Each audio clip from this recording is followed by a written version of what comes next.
pelayanan yang akan mengubah hidup Bapak Ibu Saudara. Bukan hanya memberkati, tapi Bapak Ibu Saudara akan menerima pewahyuan, menerima kebenaran, memperbaharui cara berpikirmu, memperbaharui agar kehidupan sehingga hidupmu tidak akan pernah sama lagi, karena kebenaran yang akan engkau ketahui yang memerdekakan hidup. Kalau engkau tidak mengetahui kebenaran, hidupmu tidak akan merdeka. Engkau akan seperti seseorang yang terpenjara, bukan secara fisik di dalam sebuah ruangan yang terpenjara, tetapi pola pikirmu akan selalu terpenjara. Di kabar baiknya, hari ini saya akan menyampaikan satu kebenaran. Saya percaya ini akan jadi pemahaman yang akan terus berguna untuk hidupmu, sehingga kau akan mengerti siapa pribadimu di dalam Tuhan, siapa Tuhan di dalam engkau, dan kau akan mengetahui akan kebenaran ini, rahasia ini, yang nantinya juga bukan hanya menjadi berkat buat hidupmu, tapi juga menjadi berkat buat banyak orang. Nama Tuhan dipermuliakan, nama Yesus dipermuliakan. Baik, kita akan kupas satu kebenaran yang terambil di dalam Ibrani pasal yang ke-7 ayat yang ke-18. Memang suatu hukum yang dikeluarkan dahulu dibatalkan kalau hukum itu tidak mempunyai kekuatan, dan karena itu tidak berguna. Menarik sekali akan ayat ini, Ibrani 7 ayat 18. Dikatakan bahwa hukum Taurat itu tidak bisa dibatalkan. Hukum Taurat yang diberikan oleh Allah, oleh Tuhan, oleh Sang Pencipta kepada bangsa Israel khususnya, sampai kapanpun tidak bisa dibatalkan, harus dipenuhi. Tetapi kita tahu tidak ada satupun yang bisa memenuhi seluruh hukum Taurat. Kalau aturan hukum Taurat itu seandainya ada 1000 dan orang hanya bisa melakukan 999 saja, kurang 1, maka orang itu tetap ada di dalam dosa, tetap ada di dalam pelanggaran. Lalu bagaimana, Pak? Hukum Taurat menuntut manusia hidup di dalam kesempurnaan, sedangkan manusia penuh dengan kelemahan. Manusia itu daging, Pak, tidak mungkin bisa melakukan hukum Taurat. Saya beritahu kabar baiknya, Bapak Ibu Saudara, kita tidak bisa melakukan hukum Taurat, dan memang tidak ada seorang manusia pun yang bisa memenuhi hukum Taurat. Karena itu Elohim, Allah Sang Pencipta, mengutus Yesus, Firman menjadi manusia. Yesus itu manusia, Pak. Nah, Yesus itu manusia, tetapi dia adalah Firman. Berarti Yesus Firman juga manusia. Berarti Yesus juga manusia, tapi juga Firman. Secara daging, Yesusnya manusia, karena untuk menjadi tebusan buat banyak seluruh dunia, dosa-dosanya, menanggung semua dosa-dosa manusia. Karena itu dia harus jadi manusia. Tetapi identitas yang sebenarnya daripada Yesus adalah Firman, bukan manusia. Nah, kembali lagi, tuntutan hukum Taurat yang begitu amat sukar dan tidak bisa dilakukan oleh manusia, tidak bisa dibatalkan, kata Ibrani 7:18 tadi, harus dipenuhi. Kalau tidak dipenuhi, berarti Tuhan membuat hukum aturan tidak masuk akal. Kenapa? Dan tidak ada yang bisa memenuhi. Kalau ada sebuah aturan di mana aturan itu tidak bisa dipenuhi, itu aturan yang tidak masuk akal.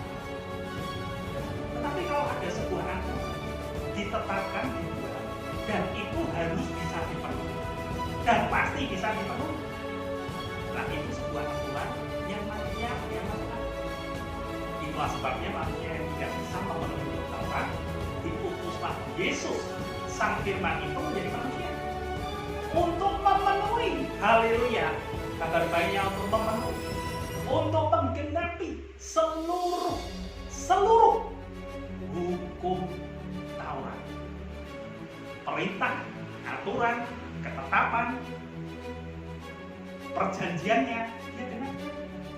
Kalau zaman dulu, hukum Taurat berkata mata ganti mata, gigi ganti gigi. Yesus tidak pernah melakukan kesalahan, pelanggaran, bahkan dosa. Tetapi dia memberikan semuanya, seluruhnya. Bukan hanya tubuhnya, bukan hanya fisiknya, tetapi nyawanya. Itu dipenuhi, tuntutannya dipenuhi. Sehingga hukum Taurat menjadi sempurna di dalam pribadi Yesus. Itulah sebabnya manusia yang penuh dengan kelemahan dan ketidaksempurnaan ketika datang kepada Allah lewat Yesus Kristus mengalami kesempurnaan. Haleluya. Ini kebenarannya Bapak Ibu. Di luar Yesus tidak ada kesempurnaan. Kenapa? Karena kau harus menggenapi seluruh aturan di dalam kitab suci. Kau harus menggenapi seluruh tuntutan di dalam kitab suci. Tapi saya beritahu kabar baik, engkau dan saya tidak akan pernah bisa menggenapi aturan tuntutan yang ada di dalam kitab suci. Tidak akan. Karena kita ini daging, tidak mungkin bisa. Dan kabar baiknya, ada Yesus yang sanggup dan telah membuktikannya. Dia menggenapinya. Seluruh aturan, seluruh tuntutan di dalam hukum Allah. Sehingga setiap kita yang tidak sempurna menjadi sempurna. Setiap kita yang berdosa menjadi dibenarkan. Semua dosa itu hanya dengan mempercayai karya penebusan, pengorbanan Kristus, Yesus di atas kayu. Sesederhana itu Pak, ya, sesederhana. Karena kalau dibuat rumit bukan itu manusia yang membuat Tuhan sederhana. Sehingga kita bisa mengalami kemerdekaan, bisa mengalami kebahagiaan, bukan hanya di bumi, tapi kelak di dalam kehidupan kita. Sehingga kita bisa ada di dalam kerajaan. Bukan karena kita baik, bukan karena kita mampu, bukan karena kita sanggup, tetapi karena kita mempercayai pengorbanan Yesus yang sempurna, menanggung semua dosa dengan jalan apa? Dia rela melakukan seluruh tuntutan. Yesus bisa membalas semua yang manusia lakukan. Tentara Romawi pada waktu itu yang dia kerjakan, dia lakukan pada Yesus, tapi Yesus tidak melakukan. Kenapa? Karena dia datang untuk menggenapi hukum Taurat dan bukan mengiyakan. Saya percaya Bapak Ibu Saudara, hari ini hidupmu tidak akan pernah salah. Kenapa? Karena engkau telah memperoleh kesempurnaan di dalam Yesus. Bukti bahwa Yesus adalah sempurna. Dia bangkit dari kematian. Itulah sebabnya iblis menyerah total, telak. Kenapa? Karena kebangkitan Yesus membuktikan bahwa dia hidup. Dia menang dan dia berkuasa atas hukum Taurat, atas tuntutannya, atas maut. Dan semua yang percaya kepada Yesus tidak akan binasa. Tapi engkau yang percaya kepada Yesus akan memperoleh hidup yang kekal. Kiranya apa yang saya sampaikan ini boleh jadi berkat. Dan lewat hidupmu kau mengerti bahwa kau sudah dibenarkan, engkau sudah disempurnakan di dalam Yesus. Terlepas dari keadaanmu apapun, itu identitas tidak bisa berubah. Saya beri contoh. Seorang warga negara Indonesia, dia kedapatan membunuh, bahkan membunuh. Lalu dia dihukum. Apakah identitasnya bisa berubah? Lalu negara mengeluarkan satu aturan, karena kau mencuri bahkan membunuh, maka engkau melanggar hukum dan engkau aku coret dari daftar warga negara Indonesia. Apakah demikian juga identitas kita di dalam Yesus tidak ada.